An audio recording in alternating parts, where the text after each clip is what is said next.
smiled. His canines looked sharp. Melia shook off the illusion and raised her glass. Second? Third? She couldn't remember.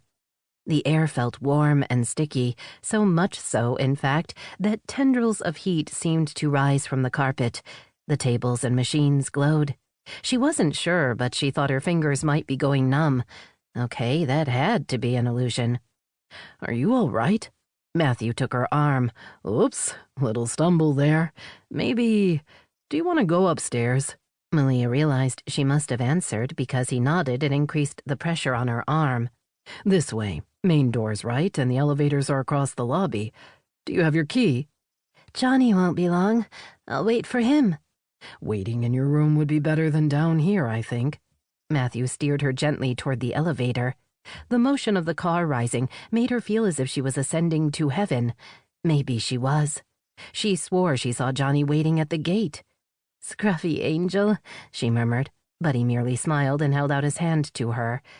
"We are who we are and what we are, Mel. I'm no angel." He'd said something to that effect at their wedding, in the vows he'd written for her.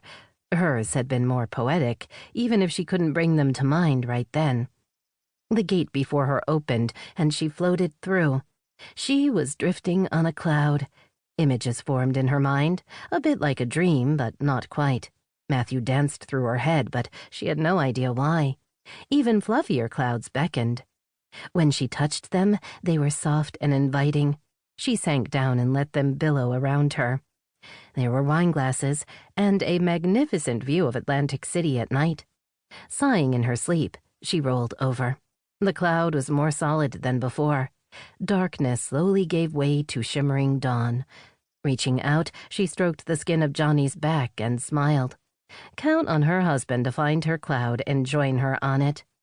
A feeling of peacefulness lingered as she stretched. She was going to take the cloud home with her. Or at least the duvet, because part of her hazy mind understood that it was really a bed, and clouds had nothing to do with it.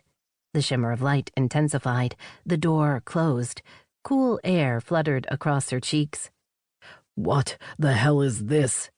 Her eyes snapped open. The heavenly cocoon surrounding her dissolved. Something shattered against the wall. "What?" She sat up with a start, shook the fog from her mind. "Johnny, what are you doing?" "What am I doing?" He loomed over her, more dangerous than she'd ever seen him. Although fury radiated, his voice dropped several notches. "Turn your head, Melia." Melia? He never called her that. Never. Dazed and confused, she did as he instructed and saw... Jesus. Shoving herself a full foot sideways, she stared at the man lying on his stomach next to her. Her gaze shot to Johnny. "Who the hell's he? I mean..." She kicked the man's leg under the covers. "Who is he?" While Johnny continued to glare, the man rolled over.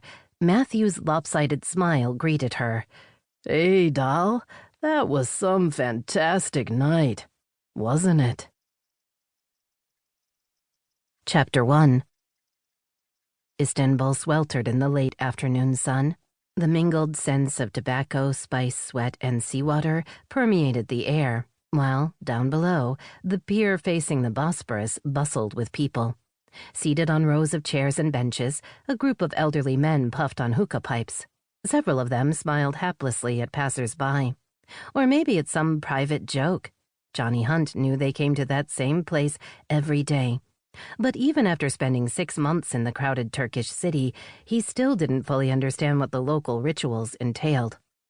As he stood under a rippling canopy, hoping to escape the sun that seemed to burn down to the bone, a youngish man, with only a few more teeth than his senior counterparts, offered him a half-smoked joint and a look of full-blown hope. Johnny scotched the look by indicating his own hand-rolled cigarette. He chuckled when the man slumped, then straightened and zeroed in on a more promising target. "Hope springs eternal, old friend." The voice behind him was both American and familiar, and it made his jaw clench to hear it. Not that he hadn't been expecting the contact.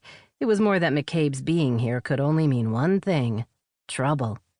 Glancing sideways through the shield of his sunglasses, Johnny brought his longtime friend and occasional nemesis into focus. McCabe never changed. He was always a little unshaven, a whole lot.